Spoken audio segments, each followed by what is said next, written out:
Hey everybody, this is Ralph Havens, and we are at an undisclosed coffee shop in Bellingham, Washington. Actually the Co-op coffee shop, my favorite coffee shop, and I'm with Daravan Mirth here. Hey Daravan. Hi, thank you for having me, Ralph. You're welcome, of course, I'm so excited. And this is actually the first episode of something that Jen and I wanted to do for a long time, and I'm so glad Daravan's the first one with this. We're calling it Miracles, Magic, and Coffee. And so I was always wondering what to call these things that I was doing to get information out to people. I was thinking, are we truth seekers and freedom fighters, or what's going on? But basically, I'm excited today because, for one, I'm a parent, and as a lot of you know, I've got a new little 2.5-month-old or 2-month-old guy, Baden, and we have a 5.5-year-old guy, Ben. And for the last year, Jen and I have been unschooling him some, and he's been coming here to the coffee shop for Physics Day with a friend of ours, and we're kind of mixing and matching how to educate him. But what I noticed over the 5 years plus of being a parent was Ben loves to learn. I mean, you can't stop the guy from learning, and he's excited about numbers, and he's just like a learner. He's a sponge. And so as we've been looking at like what to do with schools and what school do we put him in, and we don't want to limit him or get him to where he just sits in the chair and is done, does what he's told and then doesn't like learning anymore. So when I heard what Daravan was up to, I wanted to talk to her more about it because we want to know what to do with our little guys. And I know there's a lot of you out there that are looking for the truth and what's useful to really help our kids, and it's all about our kids, of course. So I'm going to be asking Daravan some questions and seeing what she's up to, because from the part that I've heard so far, it's really exciting. So Daravan, can you just tell us a little bit about what you're up to? Oh my goodness. It's been kind of a whirlwind this year. I've decided to go off on my own and start my own cooperative preschool. I've been doing it for the last 10 years at a cooperative preschool. And so... I just want to bring it a little closer. Okay. Okay, go ahead. Does that work? Yeah, I think so. So that's what I'm doing. I'm just starting my own new school and offering something a little different than the other schools, hopefully. Tell us a little bit about it. Like, why would you be offering something different? Well, what my vision is, I am a foodie. I am passionate about health, food, and nutrition, and so I would like to share that passion with my young families because it starts there. And when you say it starts there, what do you mean? Like a school, lunch programs, what do you mean it starts there? Because our children are growing, their growing bodies need nutritional, nutrient-dense foods, and I am open to helping parents finding what those kinds of foods are, and we'll be talking about quality foods, where to find them, locally grown, grass-fed, pastured-raised, organic. That's what I would like to offer my preschoolers. Currently I'm doing organic snacks for my toddlers, so organic vegetables, cheese, that kind of thing. And for my preschoolers, I'm wanting to try offering them nutrient-dense lunches, hot lunches possibly, made from scratch using bone broth, homemade broths, accessing our local farmers who are raising animals properly, sustainably, such as pasture-raised chickens and pork, grass-fed beef, that kind of thing, wild caught fish. Wow. So this is sounding amazing. So the lunch is going to be great for these little guys. That's what I'm hoping for, but we have to go through some hoops. Okay. Yeah, we can talk about some of the challenges too. For parents looking to have were to put their kids for preschool and for school, what would you say sets your place apart from other places, or what type of person would be looking for yours? Because I know there's lots of versions of ways to raise a kid, and Right. schools and ideas around what to teach them and what they need to know and how to do it. So not everything is for everybody. Who is this for? So my preschool is a cooperative. So it is for families who are looking to be involved in their child's education and social development and social and emotional development. They help me run the school. So I have Wow. someone who does advertising for me, who makes Play-Doh for me, who subs for me if I get sick, but I have not been sick ever. So knock on wood, because of what we do. Yeah, and so my ideal family are very in tune with their child's needs. It is What would you say are some of the frustrations of the families that are, like some of our frustrations are, for one, the food is important. Yes. Your kid can feel ostracized if they're not eating the same stuff everybody else is eating in a little group. Mm-hmm. So the food is an important part, and not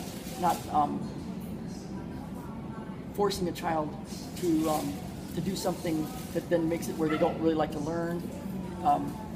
So those are important things to us, and then also just the person teaching them, like, are they happy or not happy, because that can make an influence. So those are some of the things I think about when we're looking around, like where to put Ben and Baden and where not to. What would you say some of the things that parents are looking for that your place could help? So what I offer at my school is a place for where parents can separate when their child is ready.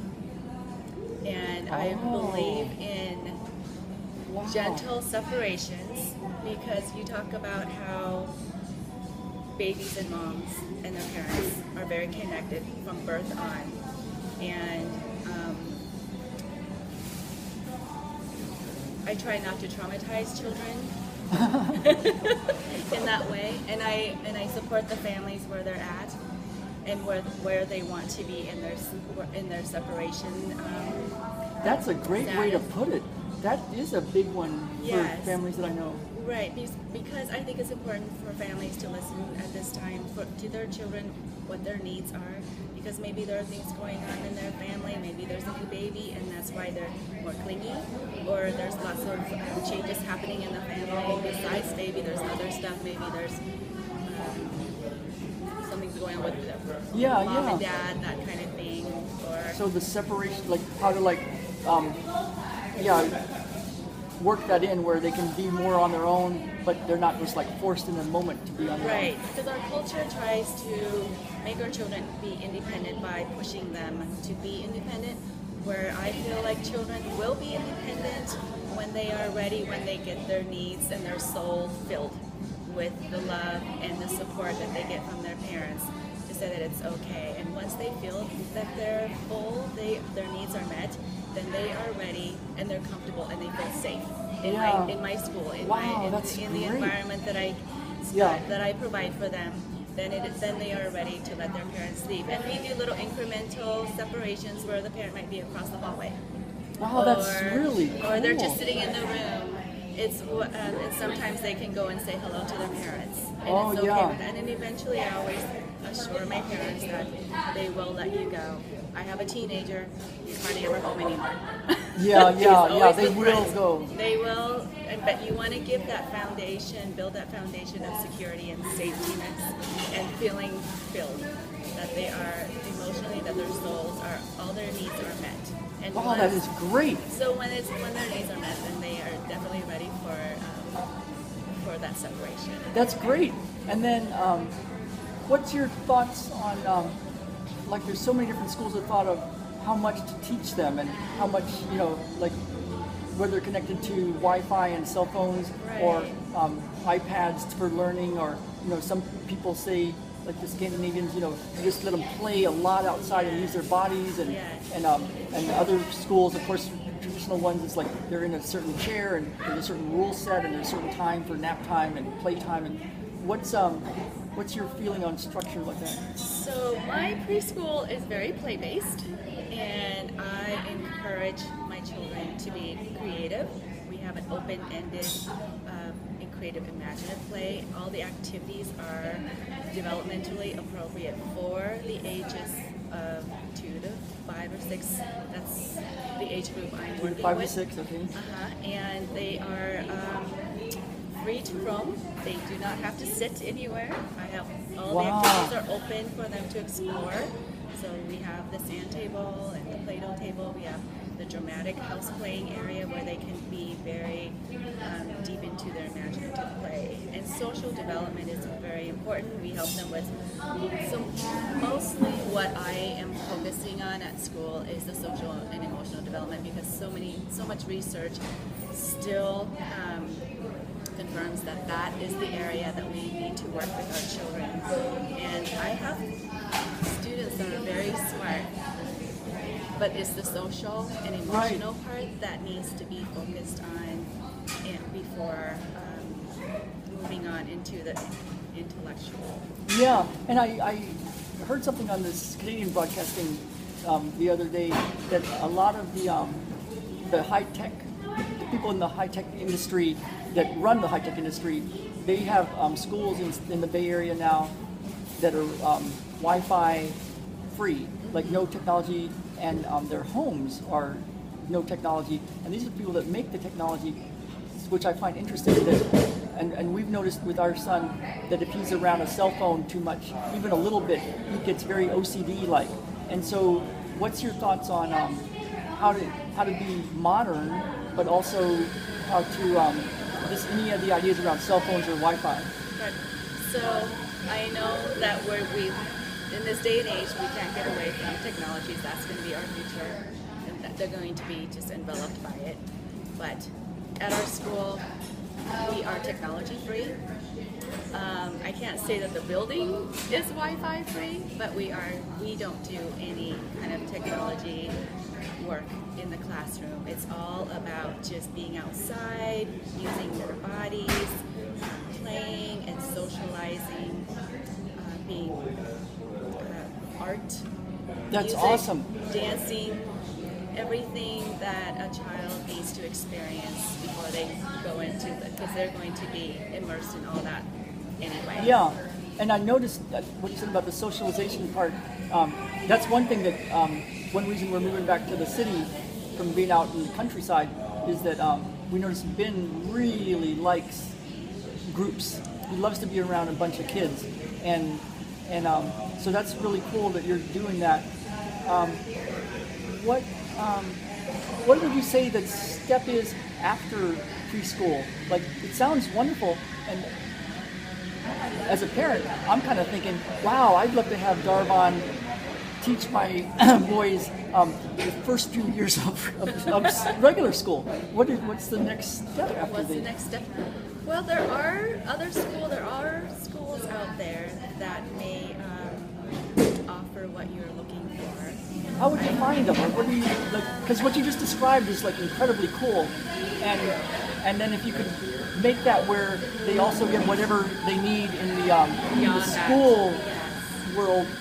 Well, I have a friend who you can connect to. Okay. Oh, we'll have to She talk can tell about you that. all about it. There's something in Bellingham. There are other alternative schools out there in Bellingham, which is wonderful. Okay, we'll talk about that more. And what I'd love to do is, because I'm hoping this audio is good, because we're in a very busy coffee shop. But I'd love to go to your school. Shoot, maybe even. I would love for you to come to my school. That would be really fun. That'd be fun. Wow. Yes. Let's see. So,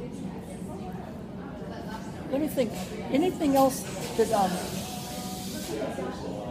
a lot of parents are like, or at least some of our friends we have friends that are all of the age where the kids, it's coming to be crunch time, where we have to decide where to send our kids, because you want to do what's best for the kids.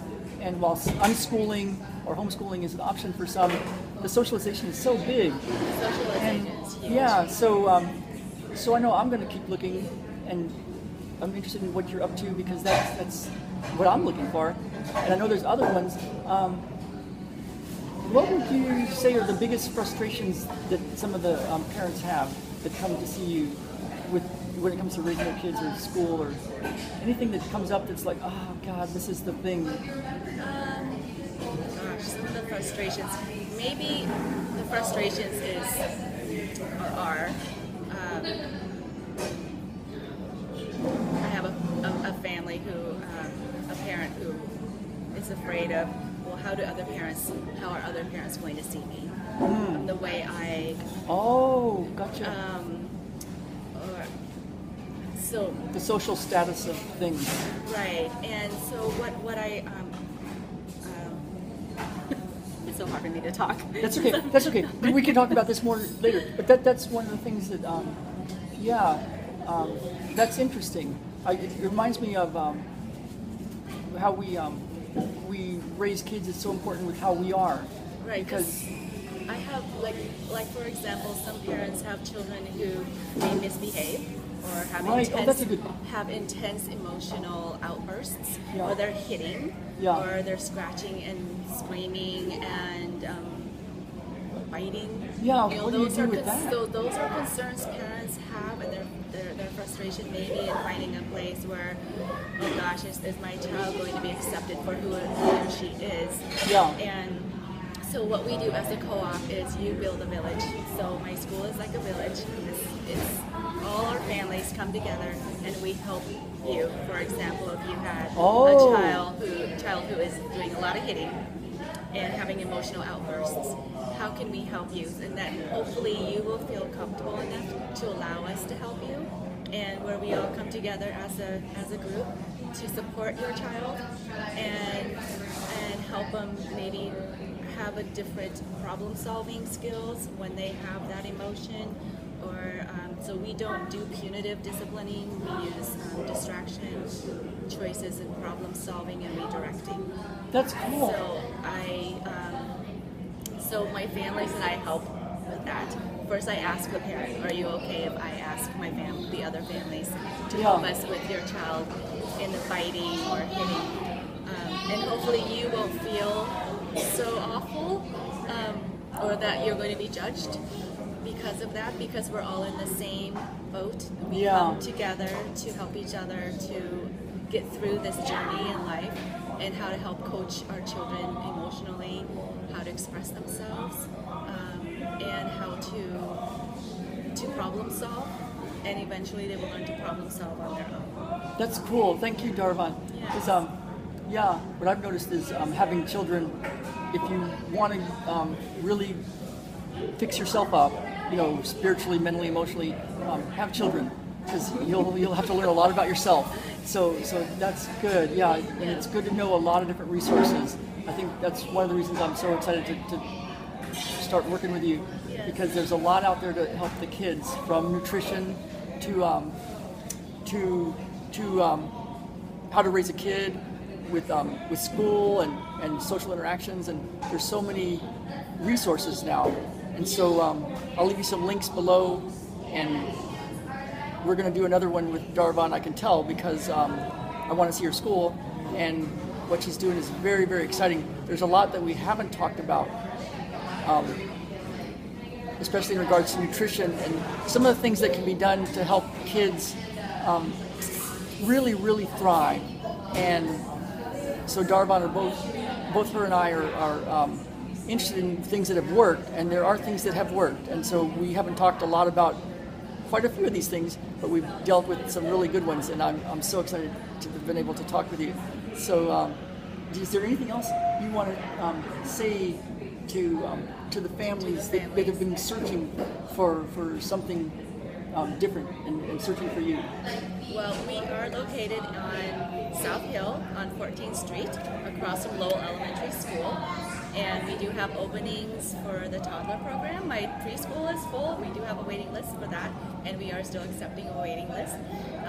But yes, so if you have 2 or 3-year-olds if you're interested in bringing them to a really wonderful, safe, nurturing, loving environment, come to my school. We have great families. They're very supportive of each other.